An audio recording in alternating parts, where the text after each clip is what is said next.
two chapters, single case or single subject, chapter 6. Let's see what's up for that chapter. So this is all these last chapters are pretty short. We've made it through all of the larger chapters, but it's really mixed methods research. And by mixed methods, I really think it's talking more about, yeah. So, hey, so I think it's really talking more about combining different methods of research for this.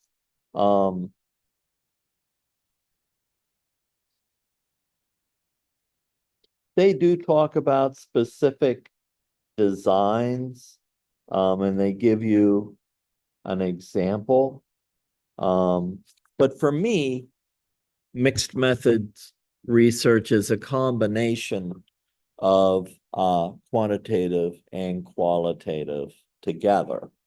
That's the way I like to interpret it. They talk about some other things in the book, like triangulation and things like that, but I really think that and you don't have to go do a complete qualitative study in order to do mixed methods research. So I think what most people do is they'll send out a survey, and part of that survey will be, a questionnaire where they can answer a Likert scale. Or at the end, they will include open-ended questions. So whenever I take like a survey or even an exam, I'm thinking, well, they asked this question, but none of the answers really fit me or what I think. And so I always want to write something, but there's no space to write anything. So at the end of my surveys, I always ask open-ended questions. So let's say I had 3 or 4 topics that I was looking at. I might ask open-ended questions about those topics. And the last question is always, what would you like to share on this subject that I didn't ask about? So it's totally open-ended. So technically, that is more qualitative at the end. It's up to you whether you actually incorporate qualitative software, to analyze those. But at the least, I come up with my own themes from their answers, and I include their answers in the results. So I actually type up their answers and include them in the results. So, sometimes there are themes in their answers. And sometimes their answers talk about things that I had not considered including in my original survey. And so if I wanted to run the study again or with a larger sample, I could actually include some of the things that they wrote about in the next survey. If you want to do it the opposite way, let's say you're doing a qualitative study primarily, the quantitative part, if you're using mixed methods, is now used with all the statistical programs. Or you could have the people you interview fill out some type of measurement. So let's say most of your interviews are based on questions and follow-up, and you meet with them 3 times each for an hour each time, and you do these extensive interviews. But you can include things like Beck's anxiety, Beck's depression inventory, just to see if it matches up with what they're sharing with you. So that would really be, I would say mixed methods. And the interesting thing is a lot of times people think they're coping better than they actually are. They might be more honest just taking an inventory. But when you're talking with them, yeah, my life's good. I'm happy. No problems. So yeah, you never know what you're going to get. So nothing wrong with including a little bit of both.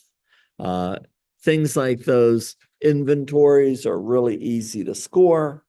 They even have computerized versions of them, and it just adds another dimension to your findings. So, chapter 16, developing a research proposal, conducting research in practice. And, I think that the main thing the author of the textbook is getting at here, he does some nice things. He simplifies things and he includes like a table of 10 steps. Okay. So a lot of these, it's nice because you've done this. All right. Step one, you've identified a problem or an issue to address. Step two, identify current status of the problem from other research. That would be like the severity of the problem. Step three, operationalize the problem or issue. Step four, develop a purpose statement and or a hypothesis.